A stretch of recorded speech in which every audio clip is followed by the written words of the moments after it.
now, yeah.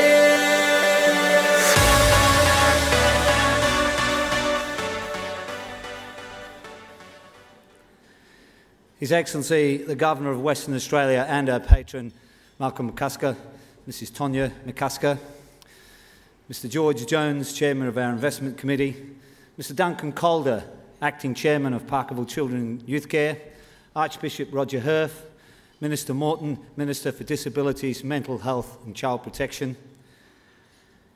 Welcome everybody, board members, staff, volunteers, to our 9th annual Sports Charity Lunch.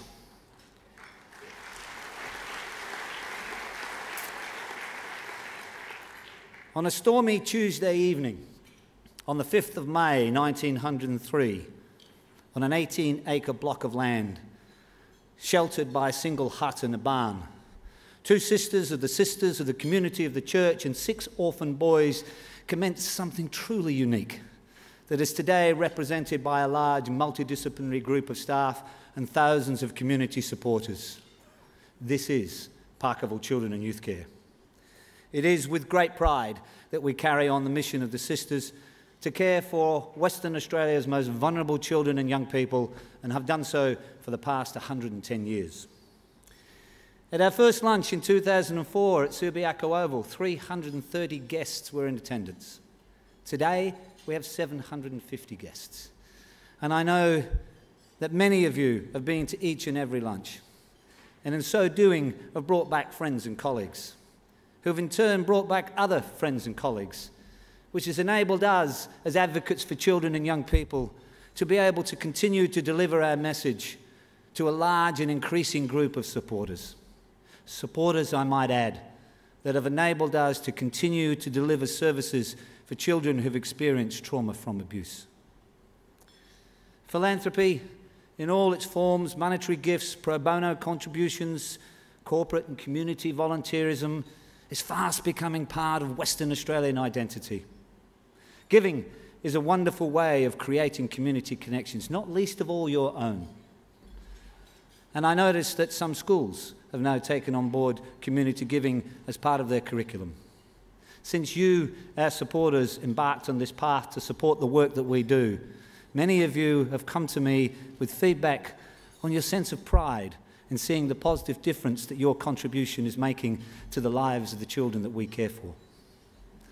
Our goal is to make a positive difference in the lives of children, specifically those vulnerable children who have been abused at the hands of adults. The number of children and young people that we currently care for is 1,800 a year, up from 200 in 2004. So what determines whether a child grows up to be a thoughtful, productive member of family and community, or impulsive, aggressive, non-productive member of family and community? Is it genetics? Perhaps not.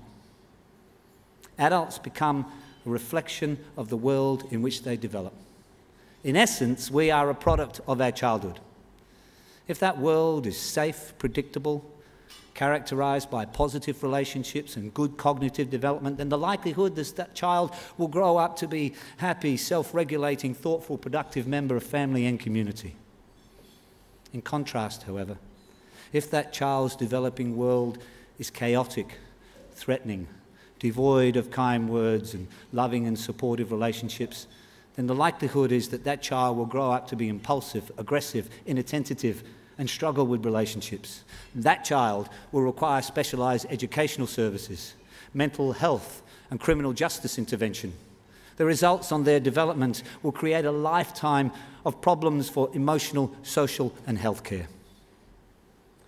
It is only through our senses that we can truly begin to understand the magnitude of a child who've been abused and what their experience has been.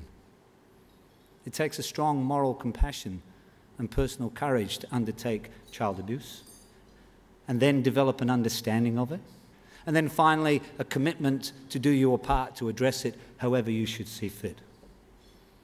Child abuse begins with the destruction of the most basic natural right that children have, to be loved and cared by those entrusted with their care. Let me tell you about some of the kids that are entrusted into our care.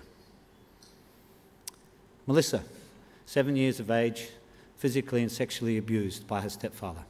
Tony, abused almost daily since the age of 7. Ashley and Michael, left all alone without food or electricity, 6 and 4 years of age, emotionally abused and neglected. And then, of course, there's Alan. No physical or sexual abuse for Alan at the age of 6.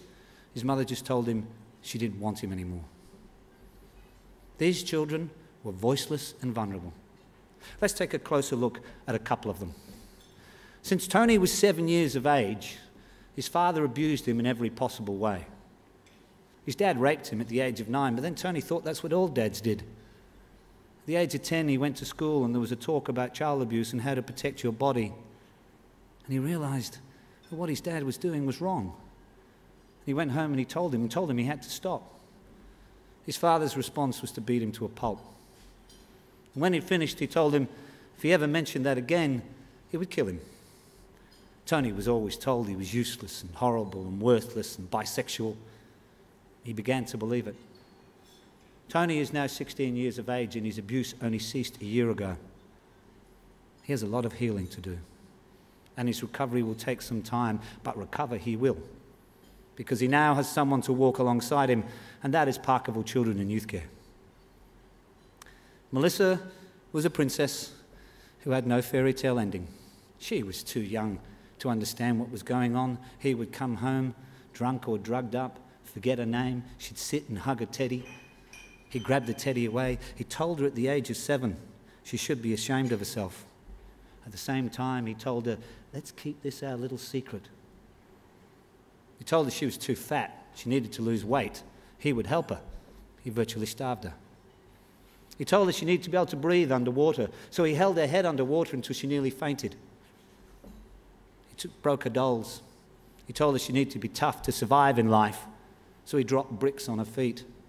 He made her scream until she fell asleep. He blamed her for his lot in life. And all she did was wish for someone to put her arms around her and tell her how much she was loved. At the age of 10, she wished for a friend to come and take her away from this hell. At the age of 11, a police officer arrested her father for drug-related violence and he went to jail. He is gone now. But at night, he still hurts her in her sleep. At the age of 14, she's just beginning to piece back her life. The longer that children remain in an abusive and neglectful environment, the harder it will be to convince that child's brain that the world can change. So many abused children learn to read the subtle body language of their tormentors. They learn to avoid becoming a target by making themselves smaller or invisible in the hope they'll escape a beating or an assault or a rape. Children are resilient, but unfortunately, this often leads to them creating coping mechanisms that are harmful, such as cutting oneself to refocus feelings of pain, or taking part in risk-taking behaviour to dull that deep emotional pain, or because their sense of worth is that they're useless and worthless, and they want to self-punish. Some children even hate themselves to the point of suicide. And then there is the shame and stigma that's attached to children who suffer child sexual abuse that locks them away into a world of fear and silence. Confucius spoke about the interdependency between a child and a parent or carer and said that a child's life was like a blank piece of paper on which every person left their mark.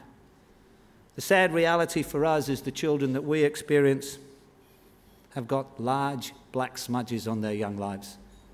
It is our job to erase what marks we can, heal what other marks we can, and ensure that our involvement in their lives restores their life to some new meaning so they can walk forward with dignity, hope, and confidence. The good news is, Parkerville Children and Youth Care, we know we make a positive difference in children's lives. We know that we can, if we work hard and remain committed, reverse the damage that's done to a child's brain. We start with hope, we end with healing, we believe in nurturing the hand that holds hope. What we do is stressful, challenging, incredibly important, but ultimately rewarding. But we could not do it without our heroes. Every day, there are individuals who continue to strive to overcome the obstacles faced by Australian children and young people. And these people fill us with inspiration. I count my staff amongst those people, and there are 6 tables of them here today. Please acknowledge the dedication and commitment that they give.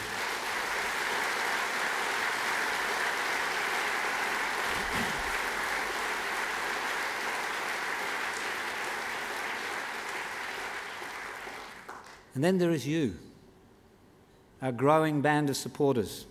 Children cannot help themselves, but we can, and you have. And since we've commenced these lunches, we've raised $3.5 million in donations, countless hours of pro bono work and volunteerism. Thank you on behalf of the children and young people. These children who've seen the worst that life have to offer deserve the best that we can provide. As regular attendees of this lunch will be aware, I have a mantra which I communicate to you as often as I can, to remind you of the challenges that we face to curb child abuse. That mantra comprises 3 parts. Firstly, that abuse causes impairment of the development pathways of a child's brain, resulting in cognitive, emotional, and/or physical disability, which, without intervention, may remain with that child for the rest of their lives.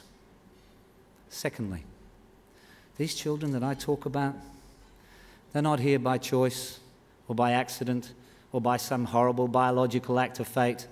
They were here because they were abused by adults in whom they placed their trust and love. That action, physically, sexually, has changed their lives, whether it occurred once or 10 times. And finally, the incidents of child abuse. Rather than me give you the facts like I do each year, today I've called on some friends to help me. I'd like you to listen to their words carefully. And please, enable them to merge into your hearts and minds. And if you can take these 3 facts and bring them together and take nothing away today other than these memories, then you will begin to understand the pain of a child who's experienced trauma from abuse. I welcome back our regular patrons. I welcome too our new guests. Please consider joining our increasing band of supporters as we continue to fight to relegate child abuse to the annals of history and away from the lives of our children. Have a great lunch.